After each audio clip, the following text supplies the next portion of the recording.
अस्सलाम वालेकुम, मैं हूं शाहजेब खानजादा। कल खबर आई कि नवाज शरीफ की तबीयत अचानक खराब हो गई। नवाज शरीफ के प्लेटलेट्स में तेजी से कमी आने लगी और आज दोपहर में नवाज शरीफ के प्लेटलेट्स की तादाद कम होकर 2000 तक पहुंच गई, जिसके बाद नवाज शरीफ की सेहत के हवाले से खदशात का इजहार किया जाने लगा। आम आदमी की नॉर्मली 1 लाख से ऊपर प्लेटलेट्स होते हैं, 2000 तक की सतह तक गिर जाना, पहले 20,000 की खबर आई, फिर 16,000 की, फिर 8,000 की। तेजी से नवाज शरीफ के प्लेटलेट्स कम होने लगे। साथ ही हुकूमत और नून लीग ने एक दूसरे पर इल्जाम तराशी शुरू कर दी।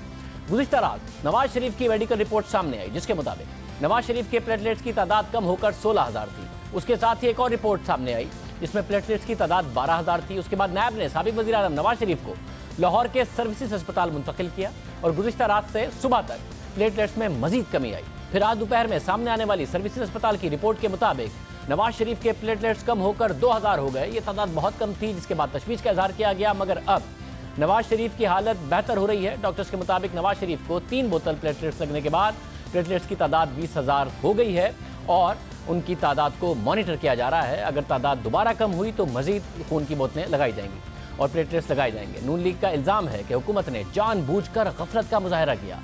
नून लीग के रहनुमा एहसान इकबाल ने मीडिया से बात करते हुए कहा कि नवाज शरीफ के मुआलिज डॉक्टर अदनान ने कल रात 7 बजे हुक्काम को नवाज शरीफ की हालत के हवाले से बता दिया था, मगर हुक्काम ने रिपोर्ट पर तवज्जो नहीं दी और जब मीडिया पर रिपोर्ट्स आईं और नून लीग के कारकुन नैब के दफ्तर के बाहर जमा हुए तो फिर नवाज शरीफ को अस्पताल मुंतकिल किया गया। इस हवाले से वज़ीर आज़म इमरान खान की मामले खुसूसी डॉक्टर फिरदौस आशिक अवान ने जवाब दिया कि नैब तो नवाज शरीफ को अस्पताल मुंतकिल करना चाह रही थी। उनसे बार बार कहा जा रहा था कि आप अस्पताल चले जाएं, मगर नवाज शरीफ जेल जाने के लिए तैयार नहीं हो रहे थे। उन्होंने ना नैब की मानी, ना अपने ज़ाती मुआलिज की मानी। उसके बाद जब शहबाज शरीफ आए तो उसके बाद वो माने जब बाहर कारकुन जमा हो गए थे। इसके अलावा नवाज शरीफ के बेटे हुसैन नवाज ने गुज़िश्ता रात ये खदशा जाहिर किया कि नवाज शरीफ के प्लेटलेट्स में कमी की वजह जहर भी हो सकती है। उन्होंने ट्वीट किया कि प्लेटलेट्स कम होने की एक वजह पॉइजनिंग यानी जहर भी हो सकती है, जो एक दूसरी सूरत में दिया जा रहा हो। नून लीग के इस इल्ज़ाम पर फिरदौस आशिक अवान ने जवाब दिया कि नवाज शरीफ के प्लेटलेट्स में तेज़ी से कमी की वजह एक गोली लोप्रिन है, जिसकी वजह प्लेटलेट्स में तेज़ी से कमी आती है, जिसकी वजह से और वो बदपरहेज़ी करते हैं नवाज शरीफ। जिस किस्म के खाने वो खाते हैं उसके बाद उन्हें अपना खून पतला करने के लिए मेडिसिन लेनी पड़ती है, जिसकी वजह से उनके प्लेटलेट्स में कमी आई। जब मैंने इसकी वजाहत जानने की कोशिश की, क्योंकि मीडिया मुझसे जानना चाह रहा था, तो मुझे पता चला कि निहारी और हड़ीसा और घर के खाने, तो मैं डॉक्टर हूँ, मुझे पता है कि लोप्रिन क्यों ली जाती है। अपना खून पतला करने के लिए लोप्रिन दी जाती है किसी भी मरीज़ को। तो जब आप अपनी अदाएँ नहीं बदलेंगे और 67 साल की उम्र में आपने वही ग़िज़ा रखनी है, तो 2 लोप्रिन आपको मिलनी है। सबसे पहला जो उसका ख़तरा है वो आपके प्लेटलेट काउंट को गिराता है। पूरे मामले पर हुकूमत और अपोजिशन एक दूसरे पर सियासत का इल्ज़ाम लगा रही हैं। सूरत हाल ये है कि नैब ने चौधरी शुगर मिल केस में नवाज शरीफ को 11 अक्टूबर को अपनी हिरासत में लिया। उसके 5 दिन के बाद नवाज शरीफ के ज़ाती मुआलिज डॉक्टर अदनान ने डीजी नैब लाहौर को ख़त लिखा और उन्होंने लिखा कि यह बात सबको मालूम है कि नवाज शरीफ को जानलेवा बीमारियां हैं और उन्हें मुसलसल खुसूसी तिब्बी तवज्जो की ज़रूरत है, इसलिए नैब नवाज शरीफ की तिब्बी सहूलतों का खुसूसी ख्याल रखे। अपने ख़त में डॉक्टर अदनान ने लिखा कि वो ये बात रिकॉर्ड पर लाना चाहते हैं कि जेल में कैद के दौरान नवाज शरीफ को हाई रिस्क मरीज करार दिया गया था और उन्हें एक खुसूसी कार्डिक एम्बुलेंस फराहम की गई थी। उनकी जेल के अस्पताल तक रसाई भी थी और जब ज़रूरत हुई मैं भी उन्हें दस्तयाब होता था, मगर फिर भी जेल में नवाज शरीफ को बहुत सी ज़रूरी सहूलतें दस्तयाब नहीं थी। बदकिस्मती से जो सहूलतें जेल में नवाज शरीफ को दस्तयाब थी वो नैब के दफ्तर में दस्तयाब नहीं है। मैं नवाज शरीफ की बीमारियों को अच्छी तरह से जानता हूँ, मगर नैब मुझे नवाज शरीफ से मिलने की इजाज़त नहीं दे रहा, जो ना सिर्फ आइन और बुनियादी हुकूक के खिलाफ है बल्कि लाहौर हाई कोर्ट के हुक्म की भी खिलाफ वर्जी है। डॉक्टर अदनान ने अपने ख़त में लिखा कि मैं इस ख़त के ज़रिए आपको बाज़ाब्ता तौर पर बताना चाह रहा हूँ कि नवाज शरीफ को जानलेवा बीमारियाँ हैं। इसके बावजूद भी नैब नवाज शरीफ को वो तिब्बी सहूलतें फराहम नहीं कर रहा जो उन्हें जेल में मैसर थीं। साथ ही मैं ये भी रिकॉर्ड पर लाना चाह रहा हूँ कि कई बार कोशिशों के बावजूद मुझे नवाज शरीफ से मिलने और उनके चेकअप की इजाज़त नहीं दी जा रही। अगर नवाज शरीफ को ऐसी किसी डॉक्टर को नहीं दिखाया गया जो नवाज शरीफ की मेडिकल हिस्ट्री से वाकिफ़ नहीं या उससे मतलूबा तजर्बा नहीं, तो उसके संगीन नताइज निकल सकते हैं। ये था डॉक्टर अदनान का ख़त जो उन्होंने डीजी नैब लाहौर को लिखा था, मगर नैब कुछ और ही बता रहा है। नैब ज़राए से ये खबरें सामने आई कि नवाज शरीफ की गिरफ्तारी के रोज़ ही उनके ज़ाती मौलिक डॉक्टर अदनान की मुलाकात करवाई गई। डॉक्टर अदनान 11 अक्टूबर को नवाज शरीफ के मुआयने के लिए फ़ौरन पहुँचे। तकरीबन 1 घंटे तक उनका मुआयना किया। डॉक्टर अदनान की दूसरी मुलाकात 8 दिन बाद 19 अक्टूबर को करवाई गई, जो 30-40 मिनट तक जारी रही।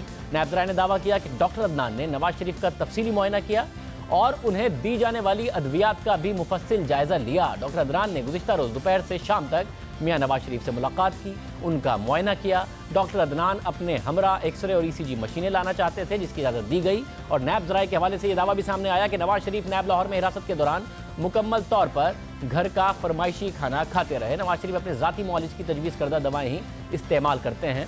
इस दौरान नवाज शरीफ ने सरकारी डॉक्टरों को मुआयना करवाने से भी अक्सर इनकार किया। नैब ने दावा किया कि नवाज शरीफ मेडिकल की डॉक्टर अदनान से हर किस्म के इलाज और अद्वियात पर इसरार करते रहे। लैब और दीगर टेस्ट के बाद डॉक्टर अदनान की दरख्वास्त पर नवाज शरीफ को अस्पताल मुंतकिल करने का फैसला किया गया और शहबाज शरीफ की मियां नवाज शरीफ से मुलाकात की दरख्वास्त को भी फौरी तौर पर मंजूर किया गया। अब यह मामला है कि नून लीग हुकूमत पर इल्ज़ाम लगा रही है, नैब पर इल्ज़ाम लगा रही है। नैब की तरफ से कहा जा रहा है और हुकूमत की तरफ से इल्ज़ाम लगाया जा रहा है कि बदपरहेज़ी की वजह से यह सब हुआ और ख़ुद नवाज शरीफ ने अस्पताल जाने से इनकार किया। जब कारकुन जमा हुए, नवाज शरीफ आए, उसके बाद वो माने। हमारे साथ हुसैन नवाज मौजूद हैं, बेटे नवाज शरीफ के। हुसैन नवाज साहब, बहुत शुक्रिया। ज़ाहिर है आपके वालिद साहब की तबीयत के हवाले से अब मस्बत इत्तलात आ रही हैं, उनको प्लेटलेट्स लगाए गए हैं, 20,000 से ऊपर इस वक्त हो गए हैं और डॉक्टर्स ने यह भी कहा है कि अगर फिर ये गिरती है तादाद तो उनको मज़ीद प्लेटलेट्स लगाए जाएंगे। ये बताइएगा कि हुकूमत ये कह रही है कि नवाज शरीफ साहब ने खुद ने मना कर दिया, नैब ने कहा तो मना कर दिया, उनके अपने ज़ाती मौलिज ने कहा, डॉक्टर अदनान ने तब भी अस्पताल जाने से मना कर दिया, फिर उनके भाई आए शहबाज शरीफ, फिर जब कारकुन भी जमा हो गए उसके बाद नवाज शरीफ गए। तो क्या वाकई नवाज शरीफ खुद नहीं जाने को तैयार हो रहे थे जब नैब भी ले जाने को उनको तैयार थी? जी, बात यह है कि इससे पेशतर भी ऐसा ही हुआ था। जब आप किसी को ऐसी नहज के ऊपर ले आए कि उनकी जो है बीमारी पे, इससे पेशतर जो है मेरी वालिदा साहबा की सेहत के साथ भी ऐसी सियासत हुई थी। और फिर उसके बाद ये कि मियाँ साहब की अपनी बीमारी के बारे में पता नहीं क्या क्या कहा गया। आज भी जो है मैंने सुना है कि एक तो बयान इस किस्म के आए हैं कि जो है बड़े हशाश बशाश जो है वहाँ पे जो है अस्पताल जा रहे थे और उसके बाद जो हक़ाइक़ सामने आए वो आप भी जानते हैं और मैं भी जानता हूँ। तो जब आप किसी के साथ इस तरह सलूक करते हैं, एक ख़ास तौर पर एक मरीज के साथ, कि जो एक सेल्फ रिस्पेक्ट जो है ना अपनी रखता है, तो फिर वो इनकार ही करता है। वो कहता है जी कि ठीक है, फिर करने जो करना है, मैं यही रहूँगा फिर।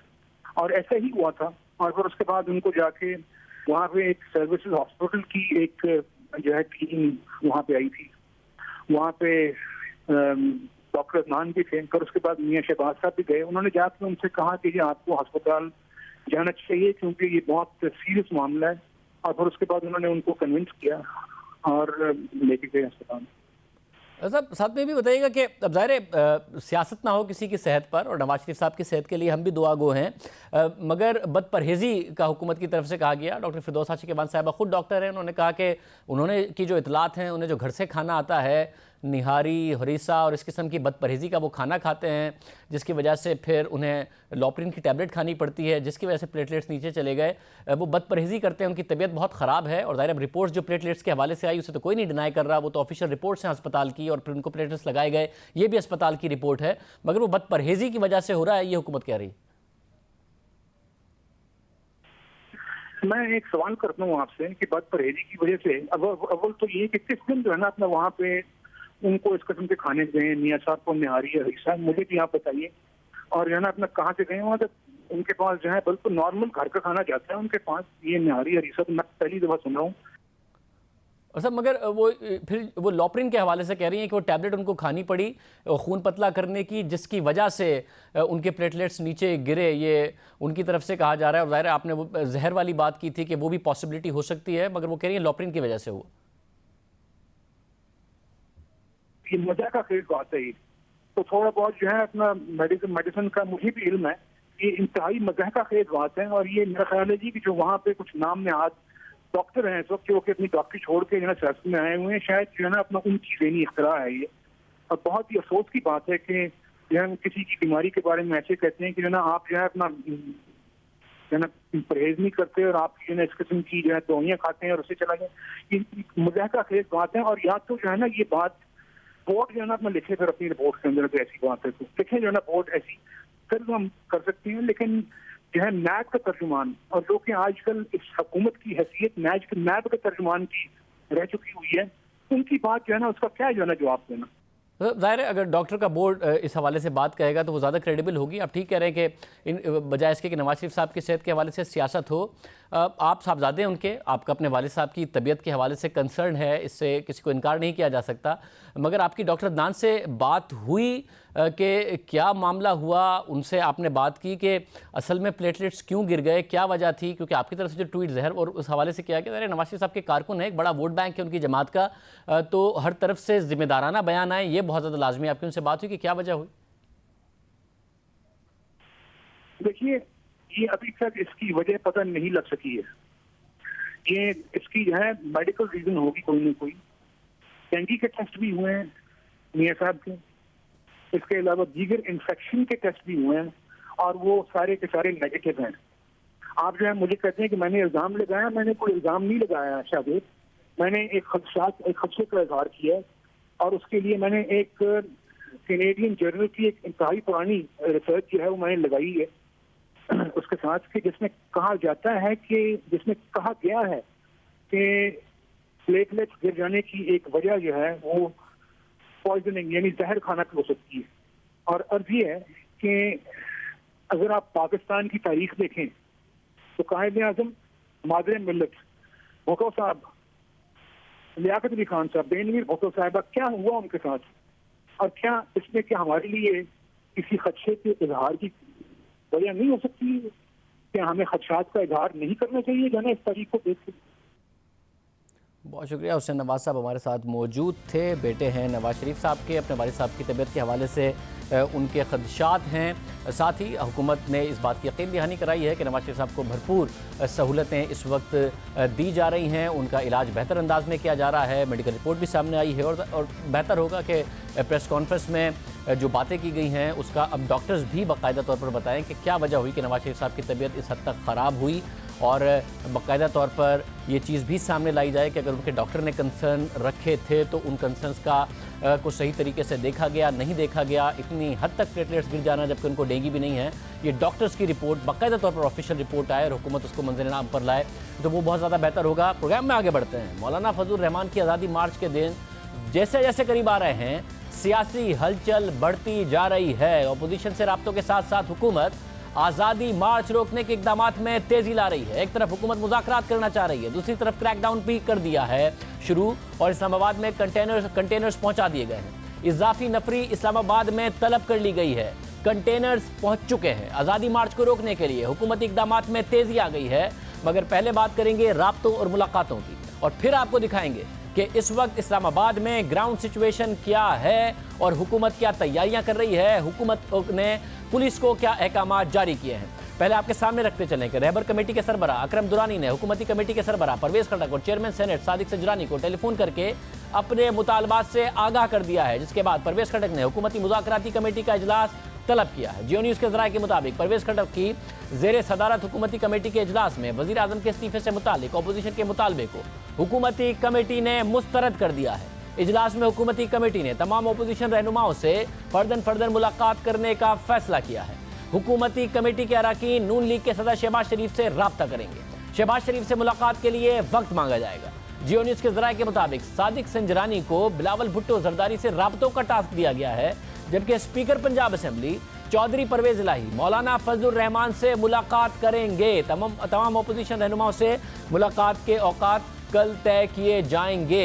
हुकूमती मुज़ाकराती कमेटी ने वज़ीर आज़म इमरान खान को अपोजिशन के मुतालबे से आगाह कर दिया है, यानी अब अलग अलग अपोजिशन जमातों को अप्रोच किया जाएगा। परवेज इलाही मौलाना फजलुर रहमान से बात करेंगे, साथ ही हुकूमती कमेटी शहबाज शरीफ से बात करेगी और सादिक संजरानी जिनको वोट देकर तहरीक इंसाफ के साथ सेनेट का चेयरमैन तो बनाया था पीपल्स पार्टी ने, मगर फिर पीपल्स पार्टी उनको चेयरमैन सेनेट के ओहदे से हटाना भी चाहती थी, हटाने की कोशिश भी की गई, उसमें नाकामी भी हुई। वो राब्ता करेंगे बिलावल भुट्टो जरदारी से, जो इस वक्त जियो न्यूज़ के ज़राए बता रहे हैं। दूसरी तरफ आज नैब पेशी के बाद रहबर कमेटी के सरबरा अकरम दुरानी ने मीडिया से बात करते हुए कहा कि हुकूमत पहले वाज़ेह ऐलान करे कि आज़ादी मार्च में कोई रुकावट नहीं डाली जाएगी, फिर राब्ता करे तो हम जवाब देंगे। अब क्या ये जमातें इस हवाले से फैसला करेंगी, इस्लामाबाद में क्या हो रहा है वो भी हम आपको दिखाएंगे। कमरुज़्ज़मा कायरा साहब हमारे साथ मौजूद हैं, हसन इकबाल साहब भी हमारे साथ मौजूद होंगे।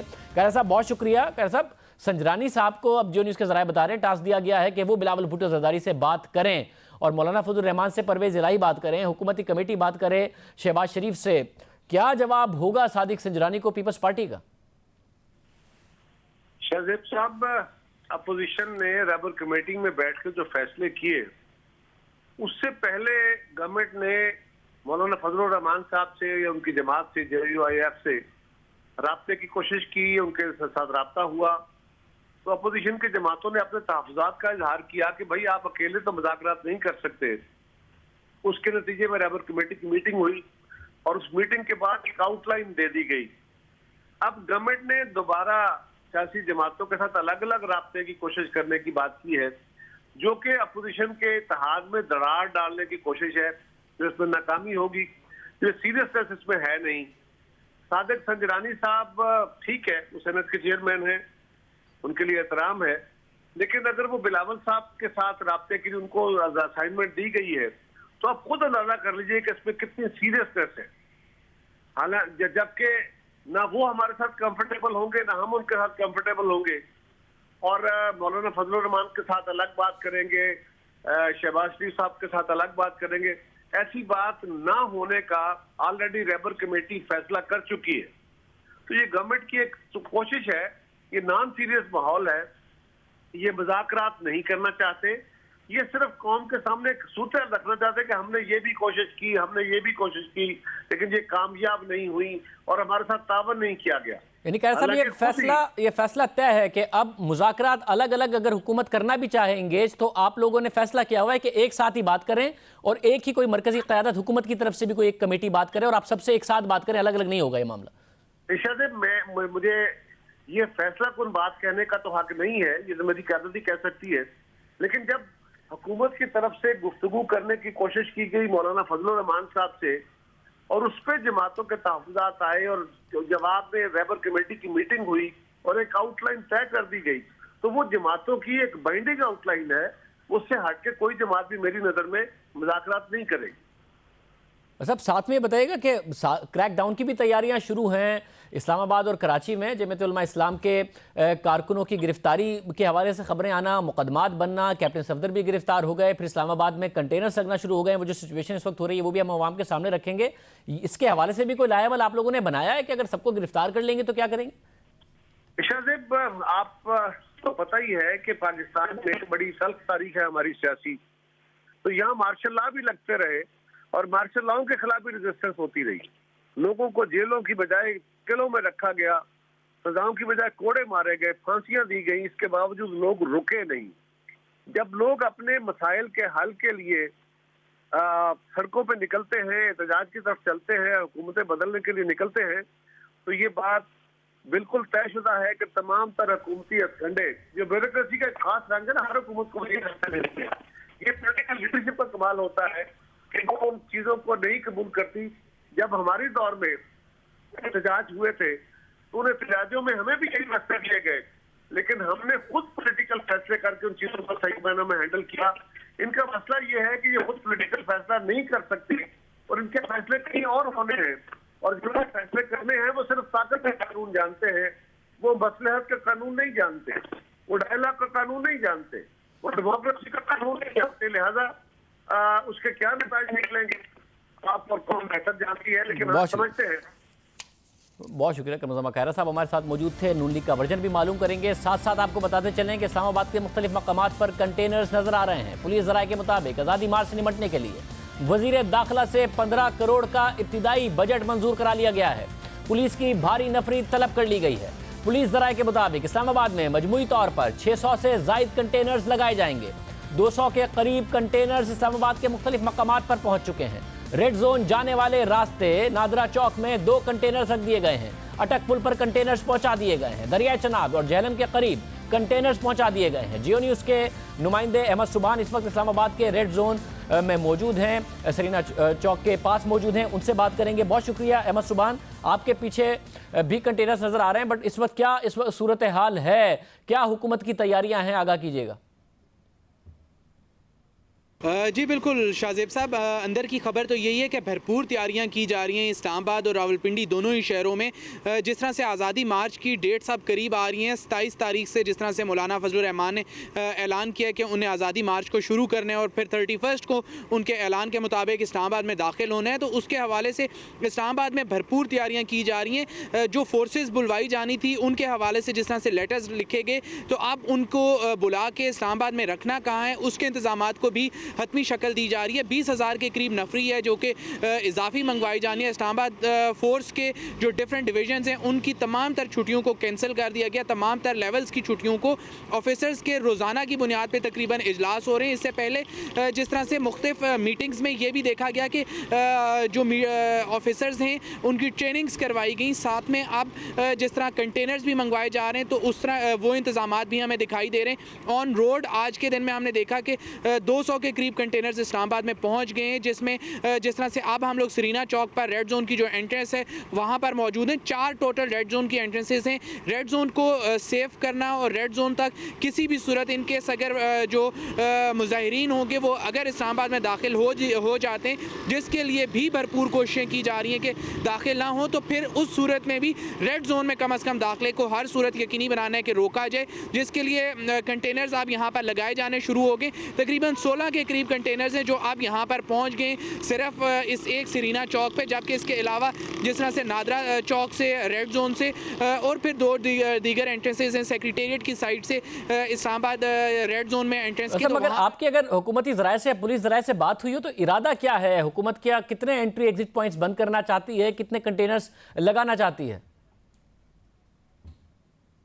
ओवरऑल 200 के करीब कंटेनर्स अब आज के दिन में पहुंच गए। 31 टोटल एंट्री और एग्जिट पॉइंट्स हैं इस्लामाबाद शहर के, जिन पे 680 के करीब कंटेनर्स टोटल लगाए जाने हैं। ओवरऑल रावलपिंडी इस्लामाबाद की बात करें तो जो दाखिली रास्ते हैं रावलपिंडी इस्लामाबाद के, जिसमें जिस तरह से मोटरवे है, GT रोड है, जो करीबी अजला हैं, जहाँ जिस तरह से अटक में हमने आज देखा कि सुबह में आज भी और गुज़िश्ता रोज़ में भी अटक में GT रोड पर और फिर मुख्तलिफ जो मुकामात हैं जिसमें जिस तरह से छाज इंटरचेंज है मोटरवे का, इसके अलावा जो मोटरवे पे मुख्तलिफ पॉइंट्स हैं अटक के, वहाँ पर देखा जा रहा है अटक जो दरिया है वहाँ पर कंटेनर्स लगाए जाने का के हवाले से जुमा के रोज़ IG इस्लामाबाद की ज़ेर सदारत इजलास हुआ, जिसमें DPO अटक, DPO नौशहरा, RPO रावलपिंडी मौजूद थे। फिर जिस तरह से हमने देखा इससे पहले जो 2017 के इख्तिताम पर धरना दिया गया तहरीक लब्बैक की जानिब से, तो उसमें जिस तरह से फैज़ाबाद का मुकाम चूज़ किया गया था और वो इंतहाई तकलीफ दे था, क्योंकि रावलपिंडी इस्लामाबाद की ओवरऑल जो एंट्रेंस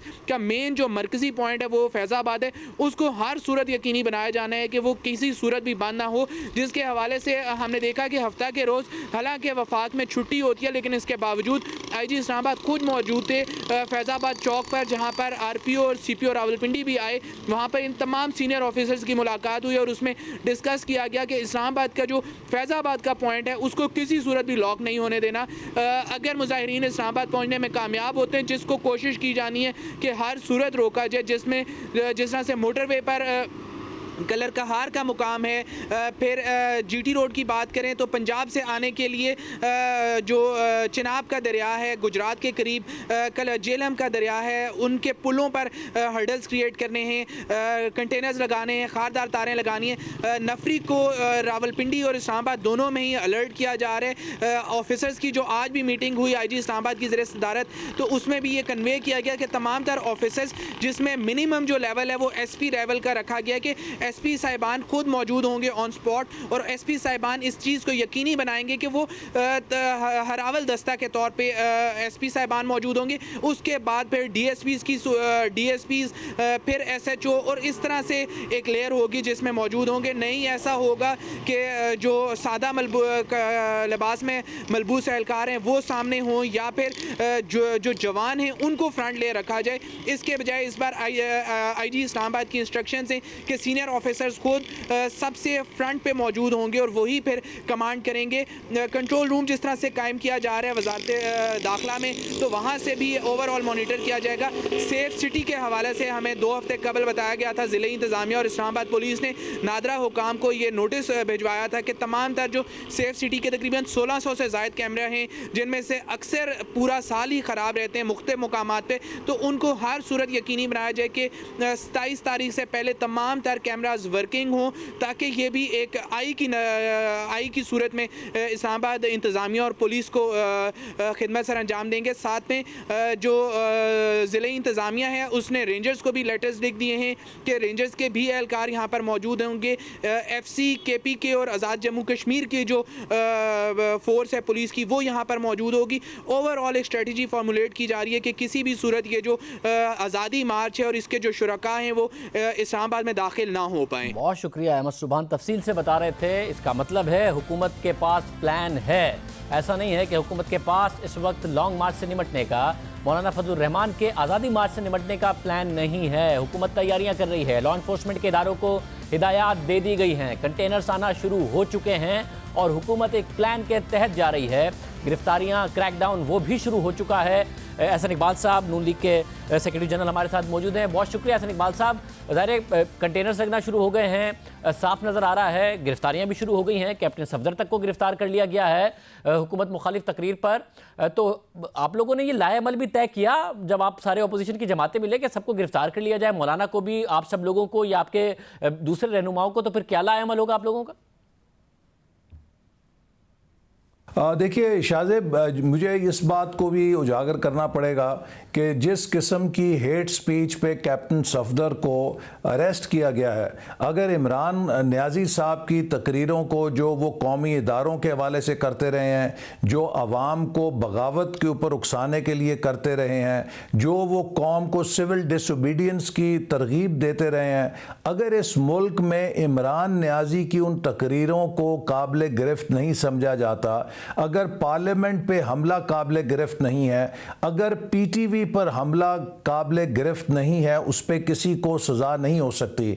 तो कैप्टन सफदर ने जो कुछ कहा वो तो बिल्कुल बच्चों वाली बातें हैं जो उन्होंने कही हैं, उससे तो किसी भी ज़ुमरे में हेट स्पीच में नहीं लाया जा सकता। ये इंतकामी कार्रवाई है कि एक तरफ नवाज शरीफ साहब हॉस्पिटल जा रहे हैं क्रिटिकल हालत में, दूसरी तरफ उनके दामाद को उसी दम गिरफ्तार किया जा रहा है। ये हुकूमत इस मुल्क के अंदर तलखी को उस सतह पे लेके जाना चाहती है कि किसी किस्म की रवादारी इस मुल्क की सियासत और जमहूरियत में ना रह जाए। तो मैं इस रवैये की मजम्मत करता हूं, और अगर ये क्रैकडाउन करेंगे, ये पकड़ दकड़ करेंगे, तो ये आज़ादी मार्च को उसके शुरू होने से पहले ही कामयाब कर देंगे, चूंकि उसका रद्द अमल अभी तो इस्लामाबाद में आनी है आज़ादी मार्च। अगर ये पूरे मुल्क में क्रैकडाउन करते हैं तो उसका रद्द अमल तो फिर पूरे मुल्क के अंदर फैल जाएगा, और अपोजिशन की जो या JUIF की कोशिश है कि इस हुकूमत को वो नॉकडाउन करें या एम्बेरस करें, तो हुकूमत तो खुद उस जाल में आ जाएगी और ऐसा कदम उठाएगी जिससे वो अपने लिए बहुत ज़्यादा मुश्किलात पैदा कर लेगी। मगर हुकूमत नज़र आ रहा है ना कि हुकूमत के पास एक प्लान है और उन्होंने लॉ इन्फोर्समेंट के इदारों को प्लान कम्युनिकेट कर दिया है। गिरफ्तारियां भी हो रही हैं, रास्ते भी बंद किए जा रहे हैं। अगर गिरफ्तारियां होती हैं मौलाना फजलुर रहमान आप और आपके बड़े रहनुमाओं की, तो रहबर कमेटी ने डिस्कस किया है कि लाएअमल क्या होगा, या डिस्कस ही नहीं किया? आप लोगों को लगता है ऐसा नहीं होगा? देखिए, ये भी हमें इस बात का बखूबी अंदाज़ा है कि ये वो अमल है कि जो इमरान नियाज़ी साहब खुद कर चुके हैं, और हमारी हुकूमत थी, हमने उनको हर जगह जलसा करने की आज़ादी दी। लेकिन अब जब मरीम नवाज़ साहबा कहीं जाती थी तो वहाँ पे पानी भर दिया जाता था और जलसे की जगह नहीं दी जाती थी। इमरान नियाज़ी साहब ने D चौक में आके धरना दिया, उनको किसी ने कोई इशारा तक भी नहीं किया, ऐसा कहा जब तक आप बैठना चाहते हैं बैठें। फिर इमरान साहब कहते थे अपोजिशन अगर आएगी तो मैं खाना भी भेजूंगा और कंटेनर भी दूंगा। तो अब कंटेनर भेजना तो दूर की बात है, जो स्टेज के लिए लगे, उन्होंने पूरे मुल्क को कंटेनराइज कर दिया है, हर सड़क को बंद कर दिया है, हर शारा को बंद कर दिया है। तो इसके ऊपर भी वो एक और यू टर्न ले रहे हैं, और अपनी यू टर्न की जो रेपुटेशन है, he is living up to his reputation of U turn champion दुनिया के अंदर। तो जो भी वो कदम उठाएंगे ऑपोजिशन उससे पीछे नहीं हटेगी। अगर वो समझते हैं कि ताकत से वो ऑपोजिशन को हटा सकते हैं, तो देखिए कितनी गिरफ्तारियां हो गई हैं, क्या कुछ हो गया है, उससे ऑपोजिशन के हौसलों में तो कोई कमी नहीं आई है। तो इसलिए हुकूमत के पास एक ही ऑप्शन है कि वो इस आज़ादी मार्च को पुरअमन, जिसको हम रखना चाहते हैं, उसको पुरअमन तरीके से डील करे, और अगर वाकई संजीदा है बातचीत के अंदर, तो फिर जो ऑल पार्टीज कॉन्फ्रेंस का एलामिया है उसके ऊपर बातचीत के लिए अपनी संजीदगी का इजहार करे। और हमने ये मुतालबा अब अपोजिशन ने किया है कि अब अगला इलेक्शन ही मुल्क को इन बहरानों से निकाल सकता है, और अगले इलेक्शन के लिए 2020 में अगर हुकूमत इस बात से इत्तफाक करती है तो कुछ संजीदा पैकेज लेकर आए, उस पर यकीनन बातचीत हो सकती है। लेकिन अगर हुकूमत चाहेगी कि वो सिर्फ हमें वरगलाए और उसी तरह के लॉलीपॉप दे जैसे पहले देती रही है, तो फिर अपोजिशन बहुत अब उसके किसी धोखे में आने वाली नहीं है। हम भी उसके सारी चालों को समझते हैं। बहुत शुक्रिया। हसन इकबाल साहब हमारे साथ मौजूद थे। हमने कोशिश की परवेज़ खटक साहब भी हमें प्रोग्राम में ज्वाइन कर रहे हैं, उनकी तरफ से जवाब मौसूल नहीं हो रहा है। साथ ही प्रोग्राम में हम एक ब्रेक शामिल करते हैं। एक एक करके राना सनाउल्लाह के केस में जो दावे किए गए थे वो गलत साबित हो रहे हैं। कल एंटी नारकोटिक्स फोर्स ने हमें बताया कि शहरियार आफरीदी की तरफ से जो बात की गई है कि 3 हफ्ते की मॉनिटरिंग की बाकायदा तौर पर फुटेज मौजूद है, ऐसी कोई फुटेज मौजूद नहीं है। एनएफ का तरीका कार नहीं है ऐसी कोई वीडियो बनाना। फिर शहरियार आफरीदी ने एक दावा ये किया था कि 4 जजों ने राना सनाउल्लाह का केस सुनने से मना कर दिया है। हालांकि वजारत कानून ने लाहौर हाई कोर्ट के चीफ जस्टिस को ये लिखा हुआ है। आज जब वजीर कानून फरोग नसीम साहब प्रेस कॉन्फ्रेंस करने आए, पहला सवाल ही उनसे ये हुआ कि क्या वाकई 4 जजों ने मना कर दिया है, तो उन्होंने क्या जवाब दिया आपको दिखाएंगे एक ब्रेक के बाद।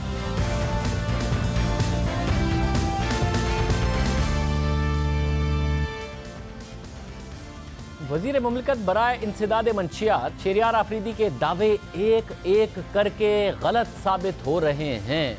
वो कस्में खा के अल्लाह रसूल का हवाला देके जितनी बातें करते रहे हैं एक एक करके गलत साबित हो रही है। कल हमने आपको बताया था कि एएनएफ ने हमें जो ब्रीफिंग दी है उसमें उन्होंने इस बात का वाज़ेह इंदिया दे दिया है कि उनका ये तरीका कार ही नहीं है कि मुल्जिम की निगरानी की वीडियो बनाई जाए। और ये बात उन्होंने इस हवाले से बताई कि जो बात हो रही है कि 2 से 3 हफ्ते की निगरानी की वीडियो राना सनाउल्लाह की मौजूद है, ऐसी वीडियो बनाना एंटी नारकोटिक्स फोर्स का तरीका कार ही नहीं है। हालांकि वजीर मुमलिकत शहरियार आफरीदी ने दावा किया था कि उनके पास तमाम वीडियोज़ मौजूद हैं। वो बार बार कहते रहे कि ये जो वीडियो है उनकी मॉनिटरिंग की राना सनाउल्लाह की वो उन्होंने खुद देखी है। फिर उन्होंने ये कहा कि ये वीडियो ना सिर्फ उन्होंने खुद देखी है बल्कि डीजी एएनएफ के साथ उन्होंने वजीर आजम को भी ये वीडियो दिखाई है, जिसकी वजह से सवाल उठा कि ये कौन सी वीडियो है जो अदालत में नहीं जमा कराई जा रही, जो चालान का हिस्सा नहीं है। और एएनएफ ने कल हमें बताया कि ऐसी कोई वीडियो बनाना तो उनका तरीका कार ही नहीं है। तो सवाल उठा कि शहरियार आफरीदी ने खुद क्या देखा और वजीर आजम को क्या दिखाया। और फिर शहरियार आफरीदी ने लाहौर हाई कोर्ट और वजारत कानून पर भी सवाल उठा दिया था कि इंसदाद मंशियात के जज के ना होने की वजह से, उनकी वजारत नहीं बल्कि उनके जज ना होने की वजह से ये मुकदमा आगे नहीं बढ़ रहा। और उन्होंने वाज़ेह तौर पर एक दफ़ा नहीं, शहजाद इकबाल से बात करते हुए प्रोग्राम में 3 दफ़ा कहा कि 4 जजों ने राना सनाउल्लाह का केस सुनने से इनकार कर दिया है, क्योंकि राना सनाउल्लाह एक माफिया हैं, एल चैपो से उनको तशबीह दे रहे थे वो, और बार बार उन्होंने कहा कि 4 जजों ने मना कर दिया। ड्यूटी जज 17 दिन के बाद हर हाल में ट्रायल शुरू करेगा चार्ज लगा के लिए, उसके लिए अलग जज आएगा। आपको और कौम को यह बताऊं कि 4 जजेस ने इस केस को सुनने से इनकार किया है। 4 जजेस ने। पहले इस बात को क्लियर कर दें, क्या लॉ मिनिस्ट्री ने समरी भेजी है जज की अपॉइंटमेंट के हवाले से? कह रहा हूं भेजी है और 4 जजेस ने इनकार किया है। ये बहुत बड़ा दावा था 4 जजेस के हवाले से। हम खुद कोशिश करते रहे कि वज़ीर कानून फरोग नसीम साहब हमें प्रोग्राम में ज्वाइन करें, आज भी हमने कोशिश की, मगर जब आज उन्होंने मीडिया से बात की किसी और टॉपिक पर, वो प्रेस कॉन्फ्रेंस कर रहे थे और पहला सवाल ही सहाफ़ी की तरफ से उनसे इस हवाले से किया गया, तो उन्होंने क्या जवाब दिया? जरा दी। 1-1.5 महीने पुरानी बात है कि एक बहुत ही अच्छी शोहरत वाले जज हैं अयूब साहब, उनको रेकमेंड किया chief justice Lahore high court ने, और हमारी तरफ बात आई, नेचुरली कंसल्टेशन से अपॉइंटमेंट होती है।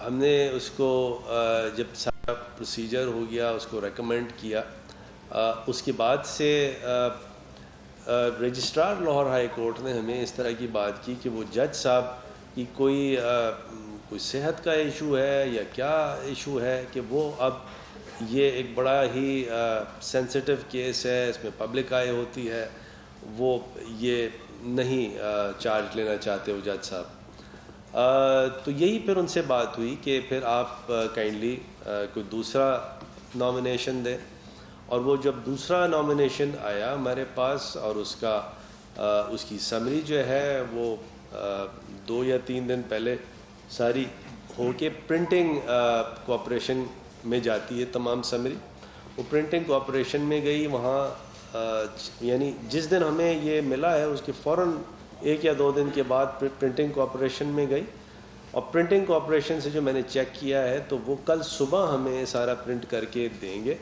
उसके बाद ये जाएगी समरी PM ऑफिस और वहाँ कैबिनेट और जो भी उसका तरीका है, और फिर ये जैसे अप्रूव होगा। ये सारा प्रोसीजर जो गवर्नमेंट का सारा प्रोसीजर है वो है बड़ा कम्बरसम। कोई समरी बनानी हो, कोई अप्रूवल लेना हो, ये ऐसा नहीं है कि वजारत कानून के पास कोई चीज़ है वो एकदम से किसी चीज़ को देखे और साइन करके नोटिफाई कर दे। उसका एक पूरा प्रोसीजर है। Chief justice, relevant chief justice जो है रेकमेंड करते हैं, उनसे कंसल्टेशन होती है, और उसके बाद फिर ये समरीज़ बनती हैं, उसकी बाकायदा प्रिंटिंग कॉर्पोरेशन में जाती है, और फिर कैबिनेट वाली कैबिनेट में, PM और प्रेसिडेंट वाली उस तरफ, और फिर जब ये सारा राउंड लगा के वापस आती है तो नोटिफिकेशन होता है। तो हमारी तरफ से कोई डिले नहीं है। कौन से 4 जज? वज़ीर कानून तो एक जज का बता रहे हैं कि खुद लाहौर हाई कोर्ट की तरफ से रिकमेंड किया गया, फिर उस जज ने अपनी हेल्थ की वजह से कहा। एक जज की बात हो रही है, वो 4 जज, बाकी के 3 जज कहाँ हैं?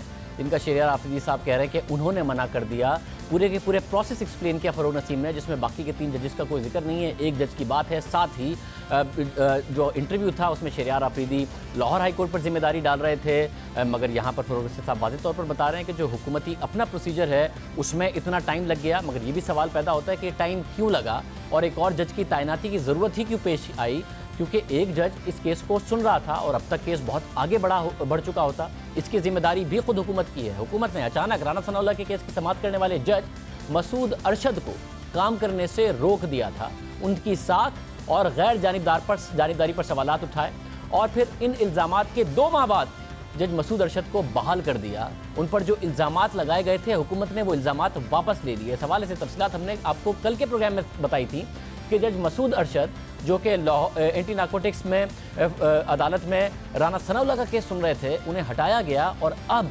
उनसे इल्ज़ामात वापस लेकर हुकूमत ने उन्हें मुल्तान में इंसदाद दहशतगर्दी की अदालत का जज तैनात कर दिया। ना सिर्फ उनकी तैनाती कर दी गई है बल्कि उनकी साख और गैर जानिबदारी पर उठने वाले सवालात भी का ख़त भी वापस ले लिया गया है। इसलिए जज की तैनाती के हवाले से जो सूरत हाल बनी हुई है, हुकूमत खुद इसकी जिम्मेदार है, और उनके हटाए जाने के बाद एक जज है जिसने मना किया। शहरियार आफरीदी साहब भी बता सकते हैं कि बाकी के 3 जज कौन हैं। प्रोग्राम में एक ब्रेक शामिल करते हैं, उसके बाद मज़ीद खबरों पर बात करेंगे।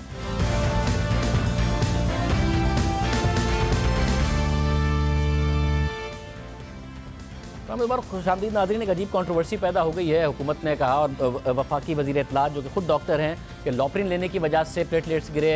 हुसैन नवाज़ हमारे प्रोग्राम में कह रहे थे कि ऐसा नहीं है। हमारे साथ डॉक्टर नदीम रिजवी साहब मौजूद हैं, आप मायानाज डॉक्टर हैं अमराज कलब के, इसके अलावा प्रोफेसर ऑफ कार्डियोलॉजी NICVD हैं। बहुत शुक्रिया डॉक्टर नदीम रिजवी साहब। क्या लॉपरिन टैबलेट लेने से किसी भी ऐसे मरीज़ की जिसके साथ वैसी हार्ट प्रॉब्लम हो, उसके प्लेटलेट्स इस हद तक गिर सकते हैं कि वो 10,000 से नीचे 2,000 तक चले जाएँ? सिर्फ एस्पिरिन लेने से शाहजेब तो बहुत ही रेयर है, ऐसा मैंने तो नहीं देखा, इसलिए कि लाखों करोड़ों लोग एस्पिरिन लेते हैं प्रिवेंशन के लिए कार्डियोवैस्कुलर डिजीज की, और उनके प्लेटलेट्स नहीं गिरते हैं। लॉपरिन या एस्पिरिन जो है, ये लॉपरिन तो एक ब्रांड नेम है एस्पिरिन का कोटेड, ये बेसिकली आपकी प्लेटलेट की चिपकाहट को रोकती है आपस में, और इस तरह ब्लड की जो क्लॉटिंग की प्रॉब्लम्स हैं उसको कम करती है। इसी तरह ये हार्ट अटैक और स्ट्रोक को प्रिवेंट करती है। नंबर ऑफ प्लेटलेट्स से एस्पिरिन लेने से नहीं गिरते यूजुअली। ये कोई और रेयर रिएक्शन या इडियोसिंक्रेटिक रिएक्शन अगर हो किसी दवा से तो वो एक अलग बात है, लेकिन सिर्फ एस्पिरिन से ये नहीं होना चाहिए। यानी कि आप खुद भी अपने जो पेशेंट्स उनको रिकमेंड करते हैं, और कभी ऐसा हुआ नहीं कि इतना प्लेटलेट्स गिर गए हों इस मेडिसिन से? नहीं, हम तो देखें ना, हम तो एंजियोप्लास्टीज करते हैं, बाईपास के पेशेंट्स होते हैं जिनको स्ट्रोक, लाखों करोड़ों पेशेंट्स हैं इस तरह के जो एस्पिरिन पे हैं, और एस्पिरिन के साथ एक और ड्रग है क्लोपिडोग्रेल, उस पे होते हैं, लेकिन उसमें हमें तो बहुत रेयर है ऐसा कि कभी प्लेटलेट गिरे हों। बहुत शुक्रिया डॉक्टर नदीम रिजवी साहब हमारे साथ मौजूद थे, अपने तजर्बे की बुनियाद पर इस हवाले से आगाह कर रहे थे, क्योंकि हुकूमत की तरफ से कहा गया था कि इस मेडिसिन की वजह से, लॉपरिन की वजह से गिरे होंगे उनके प्लेटलेट्स। प्रोग्राम में आगे बढ़ते हैं। जज अरशद मलिक वीडियो केस में अहम पेशरफ सामने आई है। केस के मरकजी किरदार नासिर भट्ट ने पाकिस्तान हाई कमीशन की तरफ से दस्तावेजात की तस्दीक के इनकार पर इस्लामाबाद हाई कोर्ट से रुजू किया था। इस्लामाबाद हाई कोर्ट ने नासिर भट्ट को पाकिस्तान वापस आकर केस में शामिल होने की हिदायत कर दी है। इस्लामाबाद हाई कोर्ट ने चीफ जस्टिस अतर मिनल्लाह की सरबराही में आज नासिर भट्ट की तरफ से दायर दरख्वास्त की समाअत की, और समाअत के दौरान नासिर भट्ट के वकील ने अदालत के सामने मौक़िफ़ अख्तियार किया कि मैं दस्तावेज़ात जमा करना चाहता हूं, मगर लंदन में पाकिस्तान का हाई कमीशन इसकी तस्दीक नहीं कर रहा। जिस पर चीफ जस्टिस अतर मिर्ज़ा ने पूछा कि ये दस्तावेज़ात किस चीज़ की हैं। नासिर भट्ट के वकील ने जवाब दिया कि ये दस्तावेज़ात एहतसाब अदालत के फैसले से मुताल्लिक है। जस्टिस अतर मिर्ज़ा ने सवाल किया कि इस केस में थर्ड पार्टी कैसे दस्तावेज़ात दे सकती है। ये सिर्फ इस केस का मामला नहीं, कहीं भी ऐसा मुमकिन नहीं। क्रिमिनल केस में थर्ड पार्टी अपील नहीं कर सकती। नासिर भट्ट के वकील ने अदालत को बताया कि हाई कमीशन की ड्यूटी है कि वो मेरे मौक्किल की दस्तावेज़ात की तस्दीक करे। जस्टिस अतर मिर्ज़ा ने पूछा कि दस्तावेज़ात हैं क्या। वकील ने जवाब दिया कि दस्तावेज़ात में नासिर भट्ट और जज अरशद मलिक की वीडियो और ऑडियो की ट्रांसक्रिप्ट है। दस्तावेज़ात में बयान हल्फी है जिसमें जज अरशद मलिक के बयान हल्फी का जवाब है। इन दस्तावेज़ात में दरख्वास्त गुजार और जज अरशद मलिक की मुलाकात की फोरेंसिक रिपोर्ट है। जस्टिस अतर मिर्ज़ा ने सवाल किया कि जो शख्स किसी केस में शवाहिद जमा करना चाहता हो वो किस कानून के तहत करेगा। वकील ने जवाब दिया कि कानून इजाज़त देता है कि हम इसमें शवाहिद जमा कर सकते हैं। जस्टिस अतर मिर्ज़ा ने फिर सवाल किया कि नोटरी का तरीक़ाकार क्या है। नासिर भट्ट के वकील ने जवाब दिया कि नोटरी का काम सिर्फ दस्तावेज़ात की तस्दीक करना होता है, दस्तावेज़ात को चेक करना नहीं।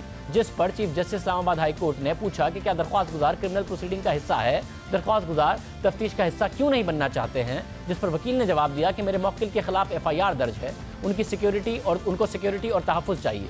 जस्टिस अतर मिर्ज़ा ने रिमार्क्स दिए कि आप अपना बयान रिकॉर्ड कराएं, तफ्तीश का हिस्सा बने, तारीख बताएं जिस दिन दरख्वास्त गुजार ज़रूर शामिल तफ्तीश होगा। जिस पर वकील ने जवाब दिया कि आप इस FIR को मंगवा कर ख़त्म कराएं। हमें FIR हिरासा कर रही है, हमारे बच्चे हैं जो तालिब इल्म हैं उन्हें हिरासा किया जा रहा है। नासिर भट्ट के भतीजे हमजा को सिर्फ लैपटॉप पकड़ने पर 14 रोज़ का रिमांड दिया गया। मेरे मौक्किल को सिक्योरिटी की ज़रूरत है। जिस पर जस्टिस अतर मिर्ज़ा ने रिमार्क्स दिए कि ये अदालत दरख्वास्त गुजार की सिक्योरिटी की ज़मानत देती है और नासिर भट्ट पाकिस्तान के कानून को मद्देनज़र रखते हुए मुल्क आएँ। जिसके बाद अदालत ने नासिर भट्ट को पाकिस्तान आकर बयान रिकॉर्ड कराने और तफ्तीशी एजेंसी के सामने शामिल होने की हिदायत कर दी और समाअत 28 अक्टूबर तक मुलतवी कर दी। आज के प्रोग्राम में इतना ही। आपसे कल के प्रोग्राम में मुलाकात होगी। अल्लाह।